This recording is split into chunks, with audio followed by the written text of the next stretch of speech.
बेशर्म दामाद पार्ट 2। तो आप सभी ने बेशर्म दामाद पार्ट 1 में देखा था कि कैसे करिश्मा अपना मायका छोड़कर अपने पति से झगड़ा करके अपने ससुराल चली जाती है और वहाँ बिल्कुल सही होती है, लेकिन आदित्य गलत होता है। करिश्मा अपने ससुराल गई, लेकिन वहाँ पर कोई उसकी इज्जत नहीं कर रहा था। उस घर का बेटा उसके साथ नहीं आया था इसलिए, और बिना पति के ससुराल में एक औरत की इज्जत नहीं होती। उसने अपनी माँ को फ़ोन किया। अब ये पहली ऐसी सुबह थी जिसमें आदित्य अपने ससुराल में करिश्मा के बिना था। वहाँ पर उसकी कैसी खातिरदारी होती है ये देखिए। वो सुबह उठकर सीधा ब्रश करने जाता है, लेकिन उसका ब्रश गायब था। उसके पूछने पर उसकी सासू माँ ने बताया कि पता नहीं कैसे गायब हो गया, मैं अभी नया मंगवा देती हूँ। उसके बाद नया ब्रश आया, तब उसने ब्रश किया और डाइनिंग टेबल पर जाकर नाश्ते का इंतज़ार करने लगा। लेकिन आज कुछ हटके हुआ। उसकी सासू माँ ब्रेड और जैम लेकर आती है। ये लीजिए दामाद जी, नाश्ता कर लीजिए। तब आदित्य चौंक गया। रोज़ 5 तरह के फलों से नाश्ता करने वाले आज ब्रेड जैम क्यों दे रहे हैं? उसने अपनी सासू माँ से पूछा कि आज ब्रेड और जैम क्यों है?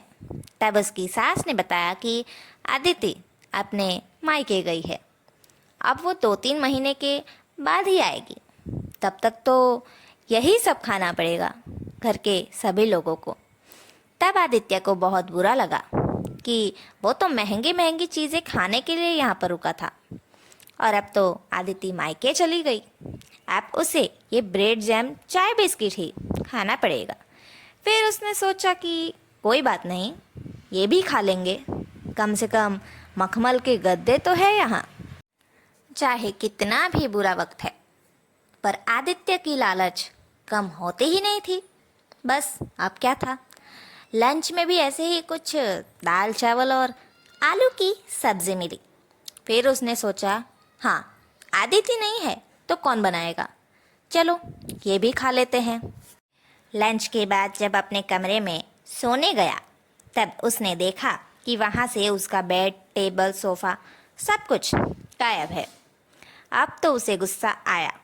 उसने अपनी सासू माँ को बुलाया और पूछा, सासू माँ, मेरा बेड, कंबल, सोफ़ा सब कहाँ रखा है, कहाँ गायब हो गया? अब तो सरला के रंग ढंग बदल ही गए। प्रिय दामाद जी को नाम लेकर बुलाने लगी। अरे आदित्य, तुम्हें शर्म नहीं आती? मुझसे इतनी ऊंची आवाज़ में बात करते हो। देखो, सोफ़ा, बेड, कंबल सब कुछ मैंने गायब किया है। कंबल वगैरह, सोफ़ा सब कुछ नए मंगवाने हैं, बहुत पुराने हो गए हैं। घर में कहीं भी सोफ़ा, बेड, कंबल कुछ नहीं है। सोना है तो ज़मीन पर चटाई बिछा के सो जाओ, नहीं तो घर चले जाओ, अपने घर, जहाँ तुम्हें बहुत मखमल के गद्दे मिलते हैं ना। मेरी बेटी तो वहाँ गुजारा करती है इतनी गरीबी में, लेकिन तुम यहाँ आकर गरीबी में गुजारा नहीं कर सकते? इतना सुनकर तो आदित्य को भी गुस्सा आ गया। उसने कहा, सासू माँ, मैं आपका दामाद हूँ और आप शायद भूल रही हैं कि आपकी बेटी मेरे घर पर है।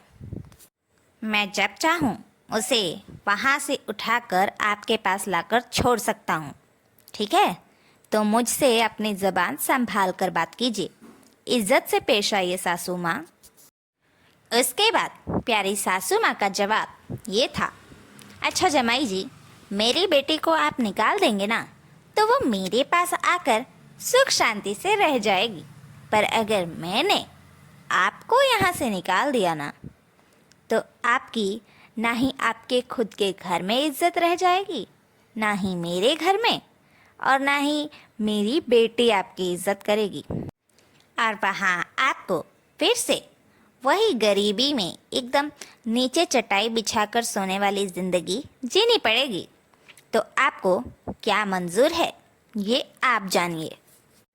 अगर यहाँ रहना है तो मेरे हिसाब से रहना होगा, और अगर नहीं रहना तो चुपचाप अपने घर चले जाइए, मैं अपनी बेटी को संभाल लूँगी। अब तो आदित्य की लालच ने उसे यहाँ रहने पर मजबूर कर दिया। उसने अपनी सास से कहा, मैं यहीं रहूँगा, और चुपचाप वहाँ से चला गया। अब सरला समझ गई थी कि जैसा वो चाहती है वैसा उसका दामाद कर रहा है। अब उसे सबक सिखाना और भी आसान हो गया है। बस तो फिर अब सासू माँ ने अपने दामाद जी पर हुक्म चलाकर घर के सारे काम करवाना शुरू कर दिया। बेचारे दामाद जी की तो हालत पतली हो गई थी। काम कर करके बस ज़्यादा नहीं 10 दिनों तक घर का काम किया उन्होंने। उसके बाद तो आदित्य हार मान गया और वहाँ से अपने घर चला गया कि बस भले ही मैं गरीबी में जीऊँ, पर कम से कम वहाँ मुझे नौकरी की तरह काम तो नहीं करना पड़ेगा। क्या हाँ, मेरे घर में मुझे प्यार तो मिलता है और वहाँ मेरे ससुराल में मुझे इतना काम करवाया जाता है, वो भी सिर्फ इसलिए ताकि मैं मखमल के गद्दे पर सो सकूं। नहीं चाहिए ऐसे मखमल के गद्दे, ऐसे शौक बिल्कुल भी नहीं।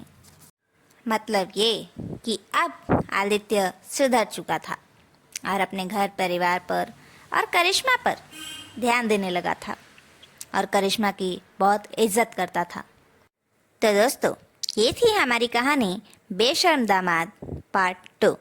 तो कैसी लगी आप सभी को हमारी ये कहानी कमेंट करके ज़रूर बताइएगा।